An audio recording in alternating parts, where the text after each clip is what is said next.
Orang yang konsisten menunaikan salat malam, maka dijamin oleh Allah Subhanahu wa taala akan dibimbing untuk mendapatkan karir terbaik dalam aktivitas kehidupannya. Terbaik di sini bukan sekedar mendapatkan harapan menempati posisi tertinggi, bukan. Tapi posisi yang terbaik untuk memberikan maslahat pada dunia dan akhirat Anda. Dunianya hidup nyaman, tapi kenyamanan itu membantu Anda mendapatkan keraihan kebahagiaan akhirat. Anda hidupnya tenang, asetnya banyak, kekayaan melimpah, tapi dengan semua itu Anda tetap dekat dengan Allah Subhanahu wa taala. Silahkan gali dari segi sejarah. Sudah banyak contohnya. Uthman bin Affan radhiyallahu taala anhu, Abdurrahman bin Auf, Tamim ad-Dari radhiyallahu taala anhum jami'an. Silahkan cek keterangan Imam An-Nawawi dalam kitabnya At-Tibyan. Sering saya ulang-ulang. Mereka itu orang kaya, pengusaha sukses, hidupnya nyaman, asetnya melampaui abad-abad kemudian. Sampai sekarang masih ada. Tapi yang paling menarik adalah terekam dalam amal ibadah mereka, termasuk sahabat yang tidak pernah meninggalkan tahajud. Bahkan sangat istimewa. Mereka menunggu salat malam sampai menunaikan salat malam sampai selesai menghatamkan Qurannya. Itu luar biasa.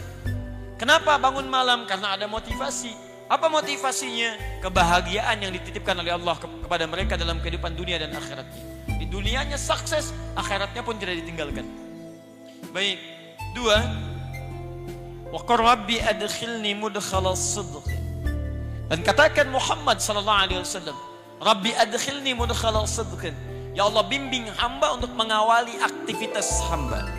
Di kemuliaan, keutamaan salat malam ini terkait dengan urusan dunia, selain akan mengangkat kita di tempat yang terbaik, juga yang kedua menghadirkan bimbingan Allah dalam menjalani aktivitas harian kita. Dibimbing Allah. Masya Allah. Tidak ada yang paling membahagiakan, menyenangkan, mendamaikan kecuali seorang hamba yang setiap aktivitasnya dibimbing oleh Allah Subhanahu wa taala. Misal, maaf, saya lukiskan begini. Anda kalau bekerja dibimbing direktur, nyaman tidak? Nyaman. Di jalan dibimbing, dijaga, bahkan dituntun Pak Polisi, lancar tidak jalannya? Lancar. Sekarang Anda dibimbing oleh yang menciptakan direktur Anda, yang menciptakan polisi, yang menciptakan segala makhluk. Maka tidak ada yang susah bagi segalanya. Kembali pada Allah Subhanahu wa taala. Karena itu setiap orang yang mendapatkan bimbingan Allah, maka pasti dalam hidupnya mendapatkan kebahagiaan dan kesuksesan. Nah, jika Anda ingin dibimbing oleh Allah Subhanahu wa taala, maka di antara amalan spesifiknya ada amalan-amalan dasar standar seperti salat, infak, baca Quran, Al-Baqarah ayat 3 sampai dengan ayat 4-nya. Tapi ada yang paling istimewa, yang kalau Anda kerjakan ini dari ujung kepala sampai ujung kaki Anda mendapat bimbingan Allah Subhanahu wa taala. Begitu mau jalan, langkah Anda dibimbing Allah. Anda tidak akan melangkah pada yang tidak disukai oleh Allah Subhanahu wa taala. Jangankan yang maksiat, yang membuat Anda sulit pun Anda akan dipalingkan. Misal, Anda mau jalan nih, di jalan ada kemacetan yang menimpa musibah secara umum. Orang terjebak macet, tiba-tiba baru Anda keluar, ada tiba-tiba datang kepada Anda, Pak, jangan lewat situ, macet. Ah, masa sih? Tadi saya melihat tidak macet, itu tadi Pak, sekarang macet. Belok. Allahu Akbar. Begitu Anda kunjungi tempat, Pak, jangan yang itu Pak, yang lain saja. Kenapa? Di situ tidak cocok buat Bapak. Ada seorang masuk ke sebuah toko, dia terbiasa rajin menunaikan malam ini, ibadah ini. Allahu Akbar. Begitu mau masuk dan masuk ke rumah makan, tiba-tiba dengan sopan penjaganya mengatakan, maaf Pak, di tempat ini nampaknya agak kurang cocok dengan Bapak. Kenapa memang? Akan lebih baik di tempat yang lain saja Pak. Baik, karena makanan-makanannya tidak dicantumkan logo halalnya, tapi ketika melihat orang ini tiba-tiba mengatakan, memberikan dari awal, Pak, jangan di sini, tempat lain lebih baik untuk Bapak. Coba bayangkan, baru dari kakinya, belum pandangannya, belum lisannya, belum telinganya, belum tangannya. Awas, kalau Anda selama ini sholat malam, belum mendapatkan yang ini, berarti ada yang salah dengan cara sholat malam Anda. Anda rajin tahajud, tapi lisan Anda tidak dijaga oleh Allah. Ada yang salah Anda dalam sholat malamnya. Mustahil ahli tahajud lisannya mudah mengeluarkan kalimat yang tidak disukai oleh Allah. Karena lisan dia dibimbing Allah. Jadi kalau Anda ahli salat malam dan Anda menyalahi ketentuan Allah. Kata Allah, jangan mencela. Quran surah 49 ayat 11 sampai dengan 12. Ya ayyuhalladzina amanu la yaskhar qaumin qaum. Jangan saling cela. Anda bangun malam tapi Anda mencela, salah tahajud Anda. Salah salat malam Anda. La yaqtab ba'dukum ba'da. Jangan gosip. Ibu masih gosip. Maaf. Salah salat malam ibu. Saya tidak Ustaz. Alhamdulillah. Tidak seperti ukhti itu tuh. Sama. Semua. Memang lisannya tidak bicara. Tapi tangan itu yang nulis status. Itu yang mencela orang. Itu yang gosipkan orang. Itu yang nyebarkan hoax. Itu nyampaikan ini. Itu salah. Sampai ke ujung kaki. Ini tolong koreksi ya. Karena setiap ibadah itu ada indikator keberhasilannya. Anda tidak meraih itu, ada yang salah dalam pekerjaan ibadah Anda.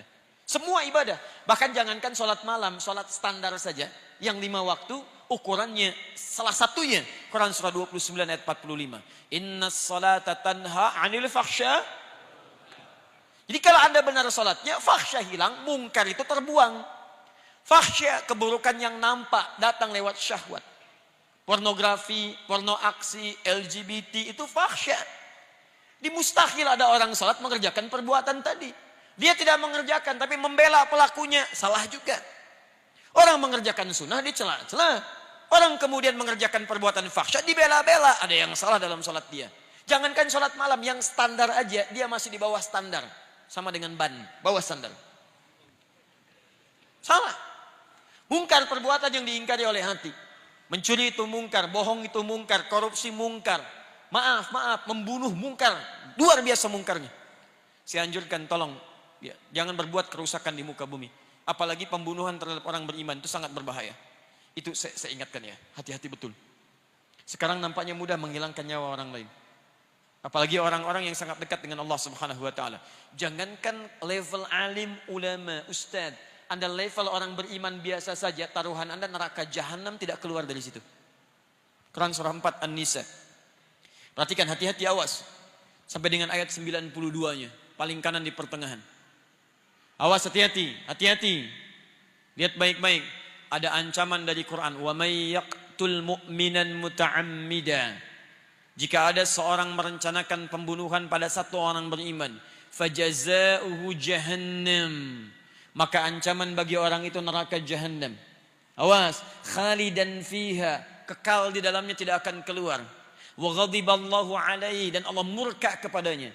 Ya, maaf, masuk neraka jahannam saja sudah sulitnya luar biasa, apalagi masuk dimurkai Allah. Awas, hati-hati. Wa ghadiballahu alaihi wa la'anahu, dilaknat oleh Allah. Wa a'adda lahu 'adzaban 'azima, dan dijanjikan siksa berlipat di neraka jahanam itu. Enggak berlipat saja, sudah dahsyat, apalagi dilipat. Hati-hati. Awas ya, hati-hati, hati-hati, karena kita bermohon pada Allah Subhanahu wa taala agar kita dilindungi dari perbuatan-perbuatan mungkar. Apalagi tingkat yang paling tinggi tadi, ya. Saya lihat ada banyak berita sekarang, kita doakan pada Allah Subhanahu wa taala. Semoga orang yang telah berbuat keburukan-keburukan dibimbing oleh Allah untuk kembali. Bertobat dia karena taruhannya luar biasa dahsyat. Awas, hati-hati ya. Kalau memang ada orang yang kurang dari jiwanya, terganggu jiwanya, bahkan disebut kemudian dengan gila dan kalimat-kalimat semacamnya, maka dijaga, diarahkan, dibimbing, disembuhkan supaya kembali.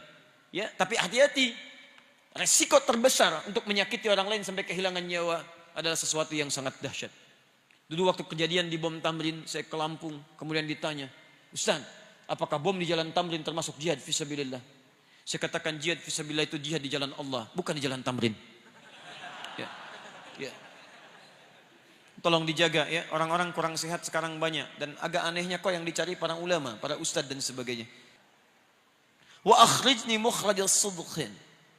Dan dia dibimbing mendapatkan solusi dari setiap persoalan yang dihadapi. Solusi, diberi jalan keluar. Yang ini dibimbing ketika mengerjakan, yang ini dibimbing ketika punya masalah. Masya Allah. A dengan B sama-sama punya masalah. Masalahnya di rumah tangga. Persoalannya cukup sama. Masalah A dengan B sama. Yang paling luar biasa, A ini punya kedudukan tinggi luar biasa. Pendidikannya juga tinggi. S-nya sampai 3, S3. Masya Allah. Yang ini Masya Allah cuma S1 kerupuk 2. Ya. Pendidikan tinggi. Harta melimpah. Masalah sama dengan keluarga. Cuman karena persoalan perilaku dan sebagainya. Beda pendapat sampai rame. Apa yang terjadi? Yang ini cuman dengan senyuman selesai. Sayang. Masya Allah. Kayaknya kenal, selesai masalah.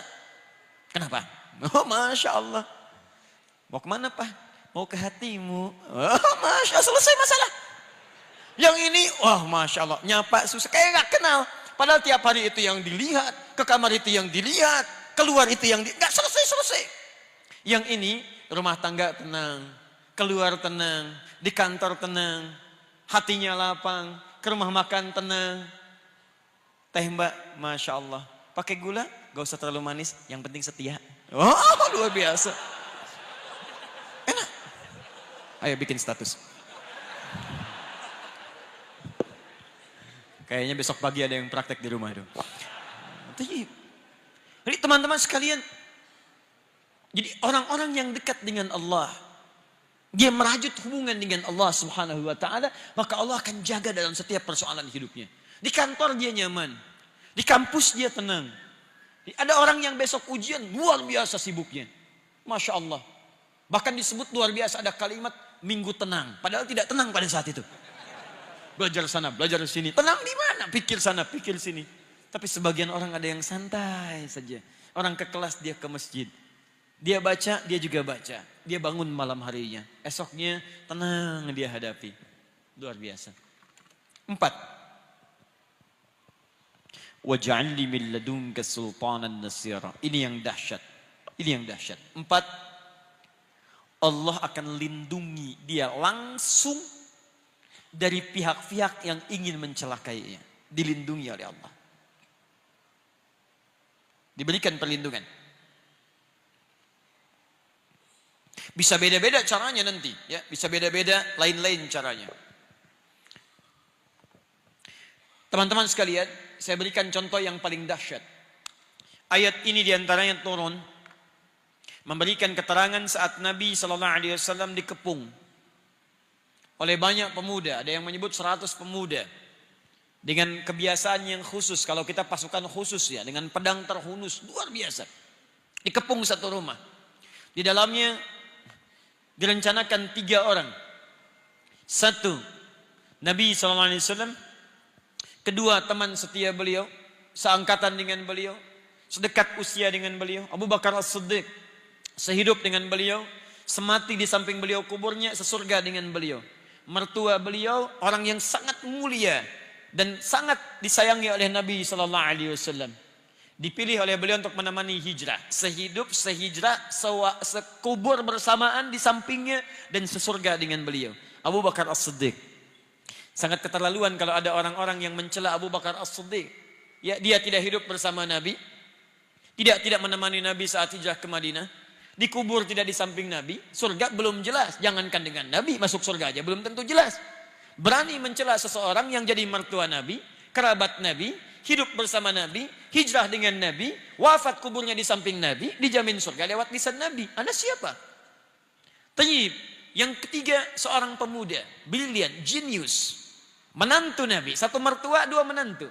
Menantu Nabi, di antara sekian pemuda, beliau yang dipilih untuk mencintai dan dinikahkan menjadi pasangan hidup. Sehidup, sewafat, sampai sesurga.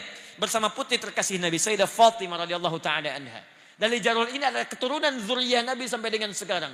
Sayyidina Ali bin Abi Thalib radhiyallahu ta'ala anhu. Pemuda yang jenius, luar biasa, bakatnya luar biasa, dan nyalinya sungguh tangguh. Kata Nabi, ya Ali, saya dengan Abu Bakar akan hijrah. Kamu tunggu di sini, gantikan saya di tempat tidur saya. Tempat tidur itu yang diincar oleh para pemuda tadi untuk siap menghunuskan pedangnya. Hidup atau mati. Di pilihannya, Ali sadar saat itu akan meninggal. Tapi tidak ada kalimat-kalimat bantahan. Siap ya Rasulullah, bala. Gak pernah disebut dalam sejarah Ali mengelak. Jangan saya Nabi, Abu Bakar aja yang tuaan dikit. Bisa tidak ada. Biasa. 1 menemani Nabi, 1 tinggal di tempat itu. Tapi yang hebat, perhatikan kisahnya dimulai saat Nabi keluar. Dari mana pasukan khusus yang siap dengan pedang terhunus? Disebutkan kalau hewan pun lewat sudah diketahui, bahkan tercium baunya. Tiba-tiba seorang Nabi Rasulullah SAW ditemani sahabatnya radhiyallahu ta'ala anhu jalan keluar santai saja. Santai lewat, dibikin ngantuk oleh Allah, tertutup. Tutup. Ditutup pandangannya, keluar, tenang.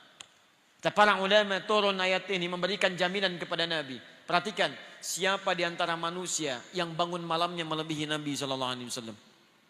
kakinya sampai bengkak-bengkak, bacaannya sampai begitu panjangnya, kekhusyuannya luar biasa, maka Allah Subhanahu wa taala menurunkan langsung 4 kemuliaan ini kepada Nabi sallallahu alaihi wasallam. Silakan, maqam mahmuda angkat. Aktivitas dibimbing. Masalah diberikan solusi. Begitu ada yang ingin mencelakai Nabi sallallahu alaihi wasallam, Allah berikan perlindungan terbaik. Maka teman-teman sekalian, 4 ini bila terkumpul kemudian dalam kehidupan kita, ingin Anda raih, salah satunya dawamkan amalan pada malam hari ini.